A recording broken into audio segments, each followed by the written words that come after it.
Jamais sans la grâce, une dévotion matinale qui vous connecte à la pensée de Dieu et vous donne la provision du ciel au quotidien. Bonjour chers amis, chers internautes, nouvelle journée, nouvelle provision. Bienvenue dans cette quatrième dévotion de cette belle semaine, précieux Jésus. Nous te bénissons ce matin, nous venons encore une fois à tes pieds, le meilleur endroit et le meilleur moment que nous passons, c'est celui que nous passons dans ta présence.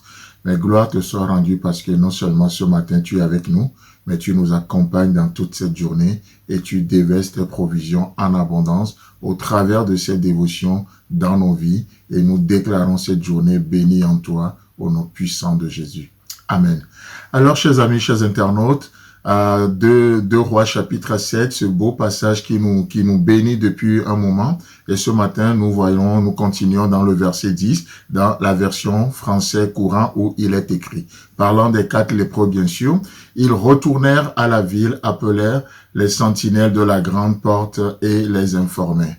Nous sommes allés au camp des Syriens, dirent-ils. Il n'y a personne. Nous n'avons pas entendu une voix humaine.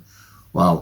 Et comme on le disait hier, on avait terminé notre dévotion d'hier sur cette note que, oui, le cœur de Dieu, en tout cas Dieu, notre Père, l'Éternel, son nom est une tour forte pour nous. Peu importe ce qui se passe, nous pouvons trouver de refuge. Peu importe la taille et la vitesse du chien qui nous poursuit, nous pouvons trouver et nous sommes appelés à trouver de refuge dans le caractère de notre Dieu, dans son nom, dans sa nature. Et c'est quelque chose que nous devons apprendre au quotidien. Ça s'apprend, d'accord? Et ça s'apprend.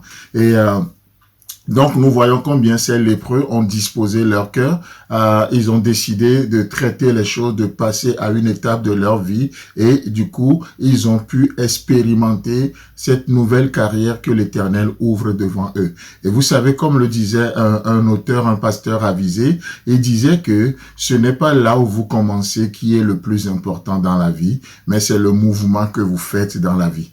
Ce n'est pas là où nous avons commencé, ce n'est pas là où vous commencez. Ces lépreux peut-être ont mal commencé, ils étaient hors du camp, ils étaient rejetés, il y avait tellement de choses contre eux. Et malheureusement, la plupart des personnes se cantonnent à cette étape de là où ils ont commencé. Vous voyez? Mais ce n'est pas là où vous commencez qui est le plus important, mais c'est le mouvement. Dieu nous appelle à une vie de mouvement. Parce que certains commencent dans la vie aimée, malheureusement d'autres commencent à haïr. Certains commencent avec des actifs, d'autres commencent avec des passifs. Certains commencent avec des atouts, d'autres avec des inconvénients. Certains commencent avec des handicaps et d'autres avec des avantages. Certains commencent avec une famille et malheureusement d'autres commencent sans famille. Mais peu importe. Peu importe. La grande question ce matin, est-ce que vous allez accepter de rentrer dans le mouvement de l'esprit, dans cette nouvelle journée, afin de recevoir les nouvelles provisions que Jésus-Christ, notre Seigneur, notre Sauveur, tient en réserve pour votre vie de foi, pour que vous soyez agréable au Père dans cette journée? Vous savez, nous avons besoin de rentrer dans ce mouvement de l'esprit. Nous avons besoin, parce que dans ce mouvement de l'esprit, nous découvrons les provisions de notre Seigneur Jésus qui nous amènent à être agréables au Père. Oui, certains partisans de moindres efforts me diront que oui, en Christ, nous sommes déjà agréables au Père. Ce que j'agrée. Mais la Bible ne dit-elle pas aussi que, or sans la foi, il est impossible d'être agréable à Dieu, et selon Hébreux chapitre 11, le verset 6, oui, pas juste la foi pour notre salut éternel, mais la foi pour notre vie de tous les jours. Vous voyez? Donc, oui, une fois, nous avons mis notre foi dans notre Seigneur Jésus-Christ et nous sommes devenus enfants de Dieu. Et dans notre position, rien ne peut nous enlever de cette position. Mais chaque jour que notre Seigneur fait, nous avons besoin d'user de la foi. Cette foi, n'oublions pas, ce n'est pas une pensée positive, même si elle est positive, la foi. Ce n'est pas que juste une pensée positive, mais la foi vient, n'oublions pas, la foi vient de ce que nous entendons. Et ce dernier, c'est c'est-à-dire ce que nous entendons, doit venir et vient de la parole de Dieu. Ça vient des Saintes Écritures. Ça vient du cœur de Dieu. La foi a un fondement. Le fondement de la foi, c'est les dits de Dieu. Vous voyez? Donc, pas juste la foi.